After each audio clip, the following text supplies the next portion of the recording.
السلام علیکم ورحمۃ اللہ وبرکاتہ۔ معزز سامعین، آج کی کلاس کا آغاز ہم کریں گے سورۃ البقرہ کی آیت نمبر 202 سے۔ بسم اللہ الرحمن الرحیم۔ اولئک، یہ لوگ، لہم، ان کے لیے، نصیب مما، حصہ ہے اس سے جو کسبوا، انہوں نے کمایا، واللہ، اور اللہ، سریع الحساب، بہت جلد حساب لینے والا ہے۔ یہ وہ لوگ ہیں جن کے لیے ان کے اعمالوں کا حصہ ہے اور اللہ رب العزت جلد حساب لینے والا ہے۔ وَاذْكُرُوا اللَّهَ، اور تم یاد کرو اللہ کو، فی ایام معدودات، گنتی کے دنوں میں، فمن، پھر جس نے، تعجلا، جلدی کی، فی یومین، 2 دنوں میں، فلا، تو نہیں ہے، اسما، کوئی گناہ، علیہ، اس پر، ومن، اور جس نے، تأخرا، تاخیر کی، فلا، تو نہیں ہے، اسما، کوئی گناہ، علیہ، اس پر، لمن اتقی، اس کے لیے جو ڈرا، واتقوا اللہ، اور تم ڈرو اللہ سے، وَاعْلَمُوا، اور جان لو، انکم، کہ بے شک تم، الیہ، اسی کی طرف، تحشرون، اکٹھے کیے جاؤ گے۔ اور اللہ رب العزت کی یاد ان گنتی کے چند دنوں یعنی ایام تشریق میں کرو۔ 2 دن کی جلدی کرنے والے پر بھی کوئی گناہ نہیں ہے، اور جو پیچھے رہ جائے اس پر بھی کوئی گناہ نہیں ہے۔ یہ پرہیزگاروں کے لیے ہے، اور اللہ رب العزت سے ڈرتے رہو، اور یہ جان رکھو کہ تم سب اسی کی طرف جمع کیے جاؤ گے۔ ایام تشریق سے مراد 11، 12 اور 13 ذوالحجہ ہے۔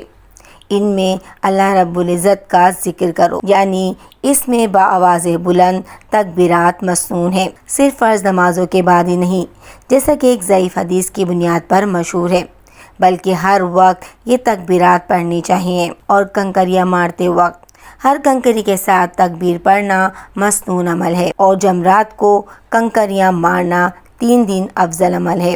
لیکن اگر کوئی 2 دن یعنی 11 اور 12 ذی الحجہ کو کنکریاں مار کر مینا سے واپس آ جائے تو اس کی بھی اجازت ہے۔ وَمِنَ النَّاسِ، اور کچھ لوگ، وَمَن يُعْجِبُكَ، وہ ہیں کہ خوش لگتی ہے آپ کو، قَوْلُهُ، اس کی بات، فی حیات الدنیا، دنیاوی زندگی میں، وَيُشْهِدُ اللَّهَ، اور وہ گواہ بناتا ہے اللہ کو، علی ما، اس پر جو، فی قلبہ، اس کے دل میں ہے، وَهُوَ، حالانکہ وہ، الَدُّ الْخِصَامِ، سخت جھگڑالو ہے۔ بعض لوگوں کی دنیاوی باتیں آپ کو خوش کر دیتی ہیں، اور وہ اپنے دل کی باتوں پر اللہ کو گواہ کرتا ہے، جبکہ دراصل وہ سخت جھگڑالو ہے۔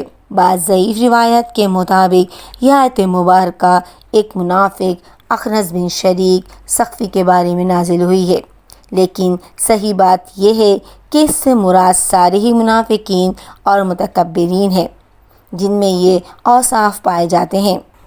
وَإِذَا، اور جب، تولیٰ، وہ پیٹھ پھیر جاتا ہے، سعیٰ، تو کوشش کرتا ہے، فی الارض، زمین میں، لیفسد، تاکہ فساد کرے، فیہا، اس میں، ویہلک الحرث، اور وہ برباد کرے کھیتیاں، والنسل، اور نسل، واللہ، اور اللہ، لا یحب الفساد، نہیں پسند کرتا فساد کو۔ اور جب وہ لوٹ کر جاتا ہے تو زمین میں فساد پھیلانے کی اور کھیتی اور نسل کی بربادی کی کوشش میں لگا رہتا ہے، اور اللہ رب العزت فساد کرنے والوں کو ناپسند فرماتے ہیں۔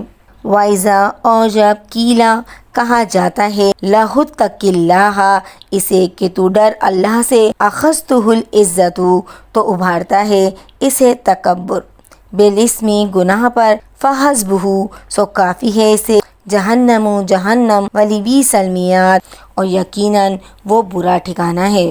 اور جب اسے کہا جائے کہ اللہ سے ڈر، تو تکبر اور تعصب اسے گناہ پر آمادہ کرتا ہے، اس کے لیے بس جہنم ہی ہے، اور یقیناً وہ بدترین جگہ ہے۔ اس آیت مبارکہ میں تکبر اور غرور کے بارے میں بتایا گیا ہے کہ تکبر اور غرور انسان کو گناہ پر ابھارتا ہے۔ یہاں عزت کے معنی غرور اور عنایت کے بیان کیے گئے ہیں۔ وَمِنَ النَّاسِ، اور کچھ لوگ، مَن یشری، وہ ہیں جو بیچ دیتے ہیں، نفسہ ابتغاء اپنا نفس تلاش کرنے کے لیے، مرضات اللہ اللہ کی رضامندی، واللہ اور اللہ رؤوف بہت زیادہ شفیق ہے بالعباد اپنے بندوں کے ساتھ۔ اور بعض لوگ وہ بھی ہیں کہ اللہ رب العزت کی رضامندی کی طلب میں اپنی جان تک بیچ ڈالتے ہیں، اور اللہ رب العزت اپنے بندوں پر بڑی مہربانی کرنے والا ہے۔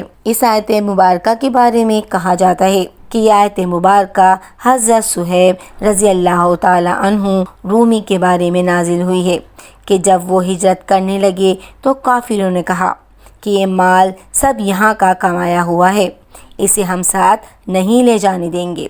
حضرت صہیب رضی اللہ تعالی عنہ نے یہ سارا مال ان کے حوالے کر دیا اور دین ساتھ لے کر آپ صلی اللہ علیہ وآلہ وسلم کی خدمت میں حاضر ہو گئے۔ آپ صلی اللہ علیہ وآلہ وسلم نے 2 مرتبہ فرمایا کہ صہیب نے نفع بخش تجارت کی ہے۔ یہ آیت مبارکہ بھی عام ہے جو تمام مومنین، متقین اور دنیا کے مقابلے میں دین کو اور آخرت کو ترجیح دینے والے لوگ اس میں شامل ہیں۔ یا ایھا الذین، اے وہ لوگوں جو آمنوا ادخلوا، ایمان لائے ہو تم داخل ہو جاؤ، فی السلم اسلام میں، کفۃ ولا پورے کے پورے، اور نہ تتبعوا تم پیروی کرو خطوات الشیطان شیطان کے قدموں کی، انہ بے شک وہ لکم تمہارا عدو مبین دشمن ہے ظاہر۔ اے ایمان والو اسلام میں پورے کے پورے داخل ہو جاؤ اور شیطان کے قدموں کی تابعداری نہ کرو، وہ تمہارا کھلا دشمن ہے۔ اس آیت مبارکہ میں اہل ایمان کو کہا جا رہا ہے کہ اسلام میں پورے کے پورے داخل ہو جاؤ، اس طرح نہ کرو کہ جو باتیں تمہاری مصلحتوں اور خواہشات کے مطابق ہوں ان پر تو عمل کر لو اور دوسرے حکموں کو نظر انداز کر دو۔ اسی طرح جو دین تم چھوڑ آئے ہو اس کی باتیں اسلام میں شامل کرنے کی کوشش مت کرو، بلکہ صرف اسلام کو ہی مکمل طور پر اپنا لو۔ اس آیت مبارکہ میں دین میں بدعت کی بھی نفی کر دی گئی ہے اور آج کل کے سیکولر ذہن کی بھی تردید کر دی گئی جو اسلام کو مکمل طور پر اپنانے کے لیے تیار نہیں ہوتے، بلکہ دین کو عبادات یعنی مساجد تک محدود کرنا اور سیاست اور ایوان حکومت سے دیس نکال دینا چاہتے ہیں۔ اسی طرح عوام کو بھی سمجھایا جا رہا ہے کہ جو رسمیں اور رواج اور علاقائی ثقافت اور روایت کو پسند کرتے ہیں وہ انہیں چھوڑنے کے لیے آمادہ نہیں ہوتے، جیسے شادی بیاہ اور فوتگی وغیرہ پر۔ ہندوانہ رسومات اور دیگر علاقائی رسومات بڑے فخر سے کی جاتی ہیں۔ ان رسومات پر چلنا شیطان کے قدموں کی پیروی کرنا ہے، اسی لیے شیطان کے قدموں کی پیروی مت کرو۔ یہ تمام باتیں اسلام کے خلاف ہیں، لیکن شیطان تمہیں اسلام کے خلاف حسین فلسفے تراش کر بیان کرتا ہے اور برائیوں کو خوشنما غلاف میں چڑھا کر بدعات کو بھی نیکی بتاتا ہے تاکہ تم بھی اس کے قدموں کی پیروی کرتے ہوئے گناہوں کے دلدل میں پھنسے رہو۔ فائن پھر اگر زللتم من بعد ما تم پھسل جاؤ اس کے بعد کہ جاءتکم البینات آ گئیں تمہارے پاس واضح دلیلیں، فاعلموا تو جان لو ان اللہ کہ بے شک اللہ عزیز بڑا غالب حکیم خوب حکمت والا ہے۔ اگر تمام دلیلوں کے آ جانے کے بعد تم پھسل جاؤ تو جان لو کہ اللہ رب العزت غلبہ والا اور حکمت والا ہے۔ هل ينظرون نہیں وہ انتظار کرتے الا مگر ان یاتیہم اللہ یہ کہ آئے ان کے پاس اللہ فی ظلال من غمام سایوں میں بادلوں کے، والملائکۃ اور فرشتے، وقضی الامر اور چکا دیا جائے معاملہ، وإلی اللہ اور اللہ کی طرف ترجع الامور لوٹ جاتے ہیں سب کام۔